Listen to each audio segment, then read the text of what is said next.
Hello, this is the third and I promise you the final part of my epic van Q&A, and we're picking up literally where the last one finished, because when I recorded the last one I did the whole thing including this one hoping it would make one single video, but it went on too long, hence why I split it into parts 2 and 3. So without further ado, let's crack on with the questions. Would you ever consider full-time van life, maybe a purpose-built luxury camper? Would that affect your choice of living on the narrowboat? What changes would you make to your van setup to facilitate this? And then, do you enjoy living in the boat more than the van? What is your van life balance? Are you out and about too much, too little, or just the right amount?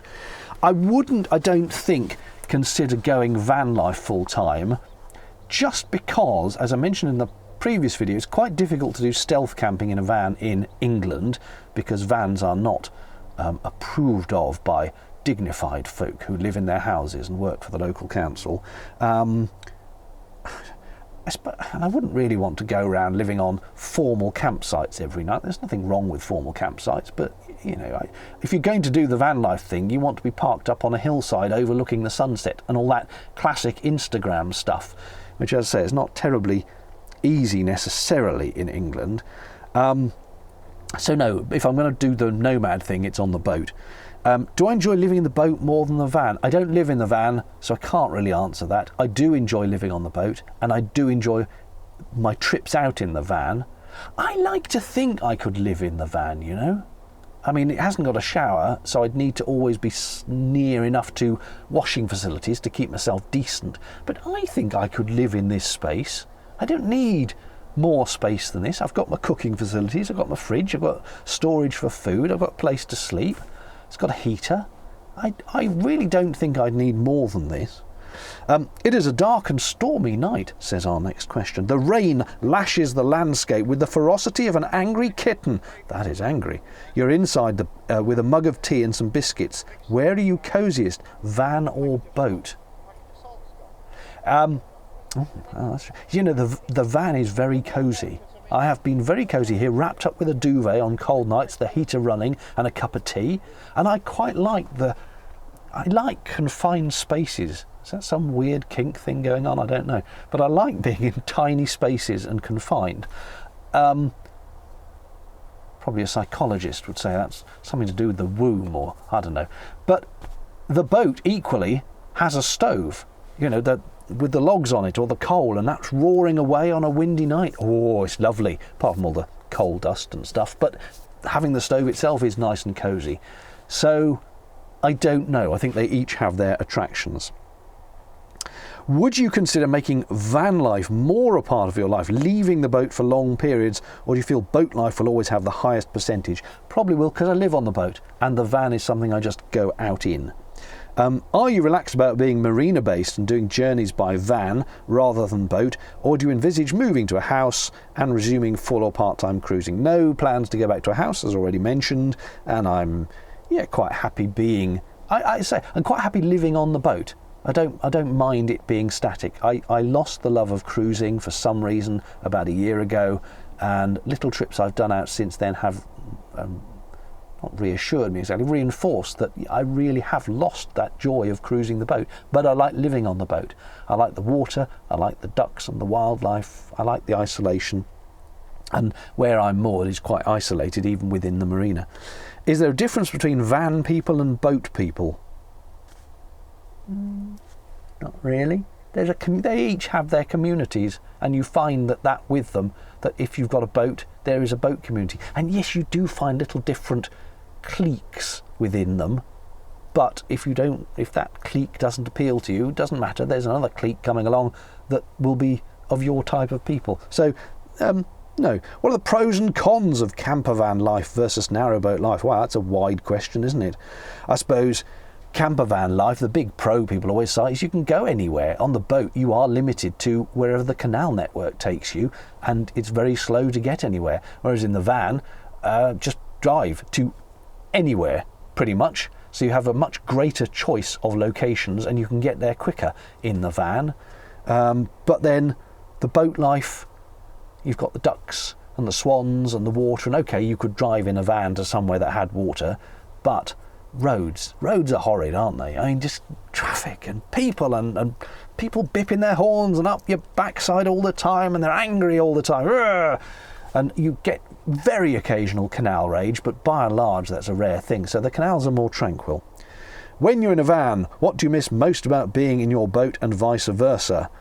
I don't really. You know, when I'm in the van and I'm enjoying the van.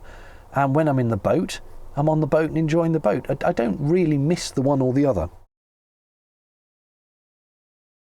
What are your favourite style of vans? Skateboarders, street cruisers or walkies?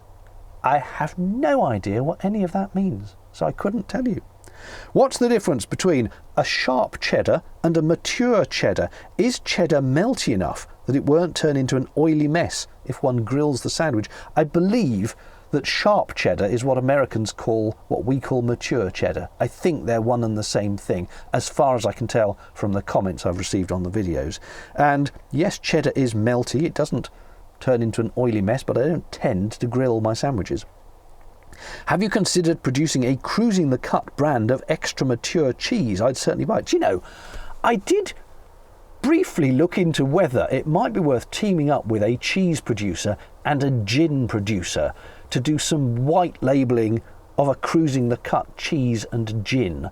But I wasn't sure whether there'd be any demand and whether really sticking my name on a cheese or gin would be a good enough reason for anyone to buy it. I mean, obviously I would only put my name on it if I happened to like that particular cheese and gin. So in a sense it would be a here's a cheese and gin that I enjoy, maybe you will too.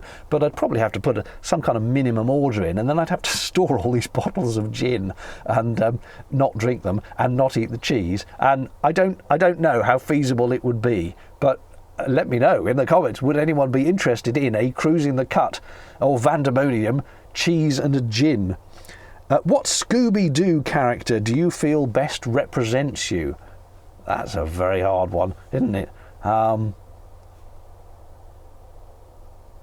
don't know. I don't think any of them. I'm not like any of them. No, sorry, can't answer that one. Super noodles or bachelor's pasta and sauce? I've not tried the bachelor's, so I'd have to go with the super noodles. Van Morrison or Van Halen? Van Halen. And final random question, do you like squirrels? Yes, but I couldn't eat more than 2 at a sitting. This is the final section, although it is a long one. How do you deal with excessive heat in the van, and did you get the aircon fixed? Yes, I got the aircon fixed, and I deal with excessive heat with the vent in the roof and opening the side door. And of course this van has side doors on both sides, so if I want to I can open both of those and the back doors and let the air waft through. Do you ever actually use the loo in your van? How well does it work for days out in the back of Beyond? How is the toilet? I do use it, yes. I know it. Some people just have it there and, oh no, I don't want to do that because I don't want to use it and I don't want to empty it. But I'm used to emptying the cassette toilets from Life on the Boat. I don't know why people are squeamish about this, really. I mean, you go to the toilet, you are not quite handling the waste there, but you're using toilet paper. It's an everyday thing, so it's no real great horror to take a carton of it and empty it. It's not like you don't touch the stuff, you just empty it into a hole in the ground. I mean, okay, you've got to watch out for splashes, but it's really not that big a deal. So I don't have a problem with using cassette toilets.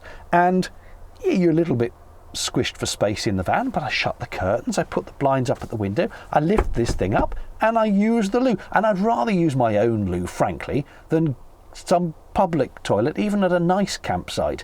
The toilets can be a bit hit and miss, can't they? Depending on who's been in there last. I'd rather sit in the comfort of my van, have a YouTube video playing while I sit on the throne, and yeah, so I do use the toilet in the van. Do you still use the pop-up shower cubicle, or have you concluded it's not really practical? Could that be more of a solution for a 2-person camper? I haven't used it since, because everywhere I've stayed has had showers for use, and they have been reasonably decent showers where I get much more water and it's more hot and there's more space and it's all just less of a faff to use the campsite showers. I still keep the portable shower. It's over down the back there for occasions where one might need a pop-up shower, or even you could put the portable toilet in it and have it as a toilet tent. But I haven't used it since that one trial. Have you replaced the pegs for your shower? Yes, I bought some new ones off Amazon. Someone says, wouldn't like your feet to match your sandwiches. Cheesy. Did you ever get a toaster for making toast on your gas stove? No. Lorna recommended one to me, but I didn't get around to buying it. I've never, ever found a good toaster. You get those ones that are flat above the gas, and they just seem to burn the toast to put little sort of pinprick burns in the toast. Then you get the ones that hold the toast like that, and they're better, but they take forever, I think, and they just dry the bread out rather than toasting it. So if you know of an actual good toaster that toasts the bread rather than just drying it and doesn't just burn little holes in it, I would like to know. What's the best gadget you have made or bought, presumably for the van, and why? That is tricky. Best gadget I've bought.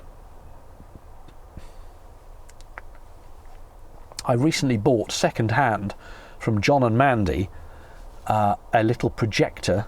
I'm not sure if I mentioned that in a previous video. I've got this tiny little projector that I bought for the van. And it's not clever. You just plug HDMI into it and it projects it out. And I haven't worked out a screen arrangement yet, but I like it. I've plugged an Amazon Fire Stick into the back of it so that from that I can then watch either stuff on Amazon, or it's got like a Netflix app and a BBC app and an ITV app, so I can watch all the TV channels, streaming services on this little tiny projector while I'm here in the van. So I like that. Haven't really used it because I haven't got the screen sorted out, but I like it as a gadget. Did you consider building a van in your last job as a TV reporter? It would be useful for covering events. Yes, I did. And this was partly, I think, what got me into the whole idea of van building. Because when I was out and about, and they used to make us film our own stuff. So we'd go out with a camera kit, shoot the story, and then we had a laptop, and we had to script it and edit it and do it all sometimes in the field. Now, a lot of the times, I was one of the earliest people to have this, and I only had a 3G dongle to send my stuff back, and 3G for transmission was rubbish. 4G made a huge difference, but more often than not, I would simply drive back to the TV studios and edit there, because it was actually quicker than trying to edit with the laptop on your lap in the car and then trying to send it back over 3G. It was a nightmare. But there were occasions when I would have to stay on site because they want me to do a live for the evening news. So it was no good going back to the studios and then back out again. And for those occasions, it would have been lovely to have a little van, something like a Citroen Berlingo, with a table in the back, a tiny little fridge for some milk, and one of those one-ring gas canister stoves so I could make myself a cup of tea. So yes, I did think many times I'd have liked to have built myself a little van for doing the TV news. How did you assemble your water system, and did you find things got more of a hassle as the build went on? That's all documented in my early build videos, so I'm going to direct you to look at my early build videos where I did the water system. Do you use water purifiers in your freshwater tanks in the van or the boat? On the boat, I purified the tank when I bought the boat 6 years ago and haven't done it since. But I always boil the water from the tank if I'm going to drink it. And then I have a separate 5-litre jug of relatively fresh water if I just want to drink water. In the van, no, I haven't ever put a purifier, but I haven't really used the van enough for anything nasty to develop in the tank, I don't think. What did you expect owning a van would be like versus the experience you've had? I can't answer it. I don't really know. I didn't have an idea of what owning the van was going to be like. I just knew I fancied a camper van. Graham asks, do you chock the van somehow when, and he puts this in quotes, living in it so it doesn't rock about on the suspension? Or maybe that isn't an issue. Graham, you cheeky monkey. It doesn't need chocking. I don't know how much detail to give away here. Let us just say it doesn't need chocking. But if any ladies watching want to apply for the position of van suspension tester, please let me know. No, seriously, let me know. Do apply. Let me know. Where do you store your window stuffers and covers that you use to block the windows off at night? I've got the side ones down the back of the driver's seat, and the rear ones down the back there. They just drop down. How difficult is it to live in a van or RV full-time? Couldn't answer that. I do not live in my van full-time. How much does it cost to keep a camper more than a car? Any hidden costs that people don't know about? Well, your van tax, because a van is... The tax rates, and for overseas viewers, you have to pay an annual car tax. Used to be a licence disc you had to display in the window. It's gone electronic now. And the van one is... Oh, I can't remember. I think it's about 220 quid, something like that. Whereas the car, the old Toyota Aygo I had was 30 quid a year. But that was an exceptional... I mean, there were very few small cars that only used to cost about 20 or 30 quid. My current car costs about £100 tax. The van, I'd say, about 200. The insurance on the van is more than the car, but it is camper van insurance. Other than that, there's no particular overhead cost of owning a camper van. I think if you had a big motorhome, you'd probably end up paying for storage. And yes, when I paid to put this into commercial storage, that was a cost.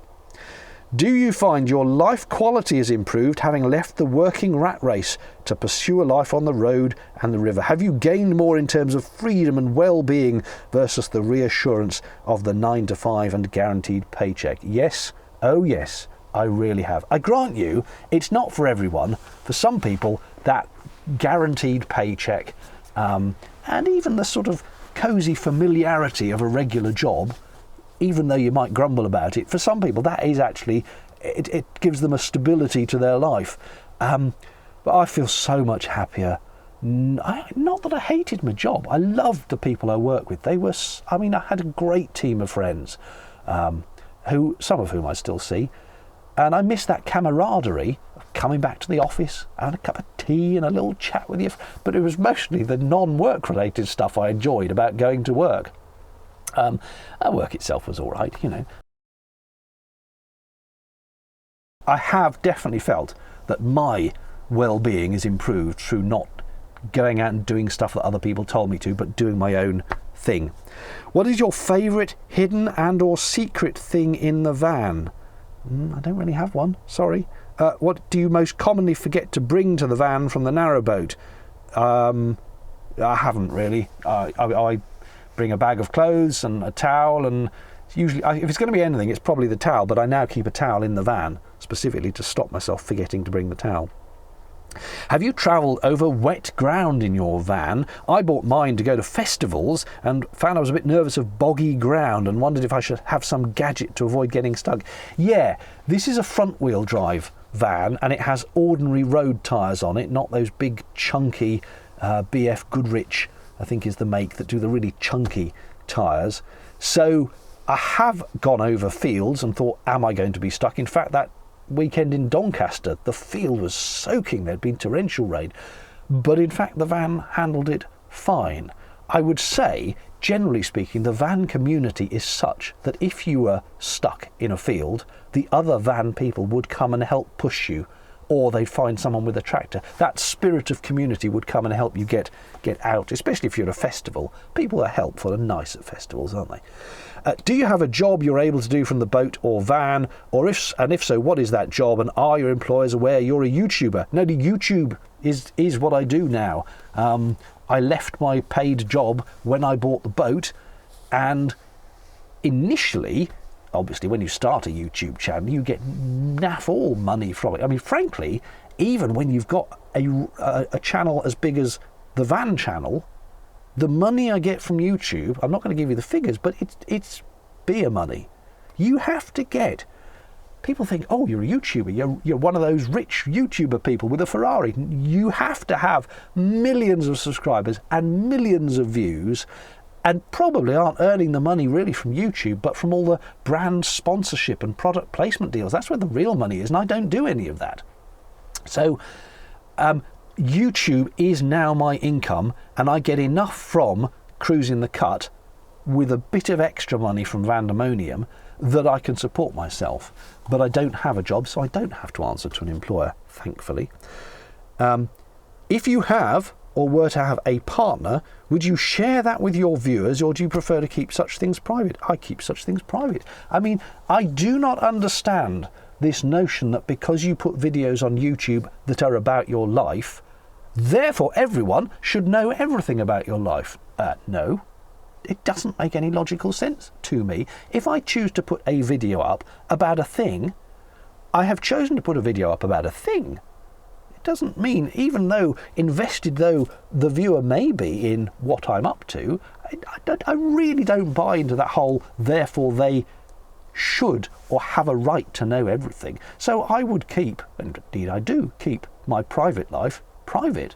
Now, if said partner, and I am single at the moment, but if I had a partner and they wanted to be in on the videos, yeah, okay, that's fine. I don't have a problem with that. That could be a thing. But I wouldn't actively seek to put my private life or anything I do outside the realms of what I show in the videos is my own, I think. Question of who are my favourite van vloggers? Do you know, just between you and me, I don't really watch a lot of van stuff or a lot of canal boat stuff. I watch stuff that isn't that. So I couldn't give you favourite van or canal boat vloggers. Did the added weight in the van affect its handling? Did you upgrade the suspension at all? Do you find it leaning more on curves with the extra weight of the upper cabinets? No, as mentioned earlier, the cabinets weigh nothing. The wood weighs nothing, and I haven't got anything substantial in them. And the van has a payload of 1.2 tonnes. You can stick, when it was a van, you could load it up with 1.2 tonnes. It's a lot of stuff. And that's on the suspension as it comes from the factory. So no, there's nothing in here that is terribly heavy. The battery and the fridge are the heaviest things, and they're not very heavy at all. So no, this suspension is entirely untroubled by being a camper van. How many days was your longest trip? Have you improved your culinary skills? How far have you travelled in one trip? What's been your favourite location? Longest trip is going to be the few days I'll be spending at the show in Stratford, because I think is the show the Saturday and the Sunday? I think the show is the Saturday and Sunday, but you can arrive early, so I might, there's an over this, but I might try and get there early. It depends on stuff. Have you improved your culinary skills? No. How far have you travelled in one trip? Don't know. What's been your favourite location? You see, the thing is, I haven't really done many van trips for the sake of going to nice locations. But the Brecon Beacons, I did them early on in my van days, and they are stunning. Oh, the views, the roads. Really, you don't want to be driving when you're going over the Brecon Beacons, because you want to be looking. And it's dangerous to be looking when you're driving, because the roads are a bit like that, and it's a de-restricted 60-mile-an-hour bit, as I recall. So you could so easily over the Brecons be driving and just hair off a bend and plunge down a ravine. But it's wonderful. The rolling hillside for as far as you can see. Wales is wonderful. Yes. Are you prepared to rent your van out at all? No. Or can you give some direction to van rentals? I don't understand, like you did with the last narrowboat meet. I don't know what that means. No. Do you ever feel claustrophobic? No, I like small spaces, weirdly. I tell you what I do get, and people tell me this is the wrong word, but vertigo. It's not vertigo, is it? There's another word for vertigo. But if I'm on a high thing, and weirdly if I look up, it's not when I look down. I can look down and I'm fine, but if I'm on a high place and I look up, then my head starts spinning. I've been thinking of getting a van for breaks away. What would you say is the best thing about having the van, and what would you say is the not so positive thing? Well, I suppose using campsite toilets and showers is not always positive, depending on the state they were left in before. Best thing about having the van, it's your own little space. You can shut the door if you don't want to be sociable. Shut the door and it's cosy and it's your space. I like my own space, so I think the van helps me with that. Are we near the end yet? We are! Hurrah! Send up the fireworks! We're nearly at the end. Yes, indeed. If you're still watching by this point, by the way, serious kudos. Drop a comment down below so that I know that people have watched this far. I'll be amazed. I really will. But in fact, I hope we're still recording. Yes, we are. What do you see as the benefits of a campervan over a caravan? Do you find it a bind having to pack everything away when you want to travel locally around your destination area? That is the thing, isn't it? I mean, the caravan does have that benefit of you leave the caravan in situ and you drive away in the tow vehicle. And then if you want to do that on a motorhome or campervan, you have to tow another vehicle behind you, which is a nuisance. Or I suppose I could put a bike rack on the back and maybe get an electric bike or something. It's not a big problem packing away in the van because it's such a small van. Just shove stuff back in the cupboards, turn them to their locked positions for travel, and then I can drive away.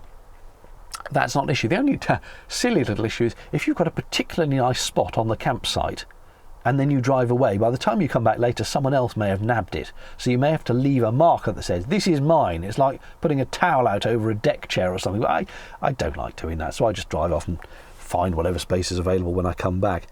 So the benefits of a camper van: not having to reverse the caravan and park. If you've got a tow vehicle and then another thing, and you're having to tow it, and you have the worry about it spinning out of control on motorways, which I know does happen. I don't know a lot about it because I've never towed, but and then of course you've got to reverse it into spaces. And okay, you can get motor movers and things that make stuff easier, but I'm put off the whole caravan thing just by the notion of towing. It frightens me.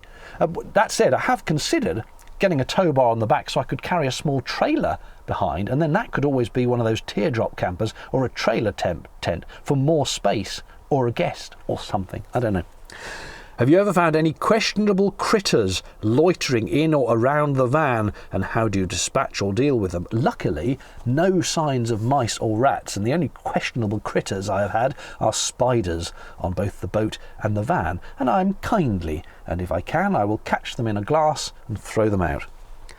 If you are not in it all the time, how do you keep the van from getting musty smelling when it is warm or humid out? Well, this vent in the roof, even when the lid is shut, has permanently open ventilation, so there is always some airflow coming through here. Basically little holes in the side of it that are covered by the lid, but enough that there is still airflow. And I've never found mustiness to be a problem in the van. I suppose also you've got the gas vent drop holes underneath the cooker, which are there in case any gas escaped, and then being heavier than air it would drop down, so you leave a hole which has got a mesh over it to stop critters getting in, but there is a vent, so effectively there's air coming through those as well. On the boat you notice it much more, even though the boat also has ceiling vents that are permanently open, so there is air. If you go away for a couple of days and come back, there is a heck of a musty smell, but then that's sitting in water, so I guess that's not too surprising. Have you considered naming the van and having a name displayed on it? What would you name it? I don't name things. The boat I refer to as the boat, even though it was named by prior owners. The van I refer to as the van. My sister named it Mvanwi, with the van and the Welsh connection. How many miles was on the van when you started? It was 34,000, I think. How long do you hope to be able to use this van before the engine gives out? Oh, probably I'll be dead before the engine gives out on this. I mean, it's a diesel engine. I have it serviced. It's only done 34,000. It should go on, barring anything weird happening, it should go on ad infinitum. I mean, if you treat a diesel nicely, they can do stratospheric mileages. Would you get a new one and do a whole conversion, or attempt to swap out the engine, keeping your current van? Okay, so if the engine blew up, would I do it? You see, because I would like to do another conversion, but I like this van. So I suppose it would depend on the cost of a new engine. If putting in a whole new engine was so expensive that I might as well start from scratch, maybe I'd start from scratch. And do you know what? That's the last question. We are done.